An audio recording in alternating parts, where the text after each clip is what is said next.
And I would just say, look, in a post-COVID world, I'm just an idealist to believe hold on, Andrew. You're not the left. You're not intolerant. You know where I'm going with this. Yeah. We did not receive any apologies from the ruling class that lied to us repeatedly during COVID. The lockdowns, the efficacy of the vaccine, the mask mandates, school closures, and we just act as if it didn't happen. And I don't think the American ruling class understands the undermining of their credibility that happened when the entire country had their lives thwarted, especially young people. We're just supposed to reopen the country and be like, well, why don't you trust us anymore? Everyone who is basically talking against this agenda of human depopulation is also talking against the COVID pandemic. People are being assassinated. Charlie Kirk of beloved memory, whatever you just said, go back and listen to all his videos I've been posting. Go back and listen to Joe Rogan. Listen to Donald Trump. Charlie Kirk and I were working together trying to get the shots pulled. He had the president's ear. I was helping to inform him about what's really going on with the mRNA platform. And anyway, we were making great progress. He sent me a text at one point. I had congratulated him on, I think, the shots having been pulled for no longer being recommended for kids and pregnant women. And he said something, I think it was, we're doing holy work together. And it meant a lot. I'm obviously not a religious person, but it meant a lot for me to hear that from him. And I do think among the many tragedies that are the result of his terrible death is the fact that it slowed progress on getting these shots removed from the market. Everyone talking against this is being penalized. If the things I'm saying about vaccines are irrelevant, why can't I travel to the United States? If you want to travel to the United States as a health worker, you need to write your NCLEX. I have written my NCLEX and I have passed. I'm a registered member of the New York board. And if you go to the New York board, you can check my name out. Agbasa Senyo Dennis is the name. This is the United States. Why can't I go? Because everyone talking against the COVID pandemic, eventually we will all end up blaming one particular group of people in this world, who are the Jews and Israel. So, I got smeared as a Jew hater, an anti-Semite, and conspiracy theorist because I said exactly what I just said.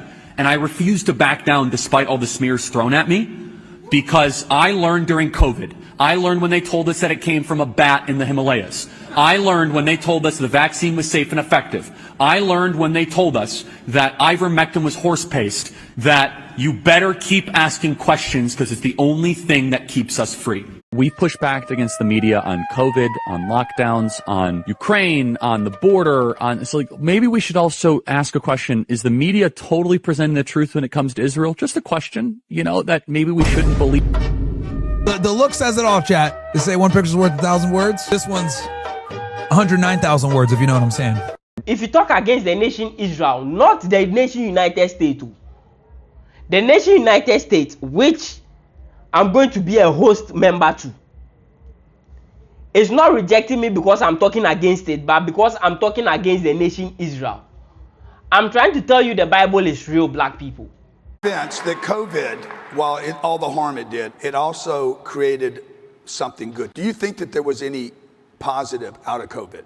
Yes, and again, I keep rooting things back to Scripture because it's the most important thing. But yes, I believe what the enemy meant for evil, God will use for good. And I think regardless of how bad this thing was, that there's amazing good that came out of it. And I can give you some of the good. And I hope that, again, we all know the negative, but some of the good is, I think a lot of people are now taking their own personal health a lot more seriously than they were before COVID. I think people are asking critical questions about the food they're putting in their body, about what they're giving their kids, about the supplements that they're taking. God bless, we have Bobby Kennedy as the head of HHS, right? And the head of Health and Human Services, right? So there's plenty of elements there that I think are positive.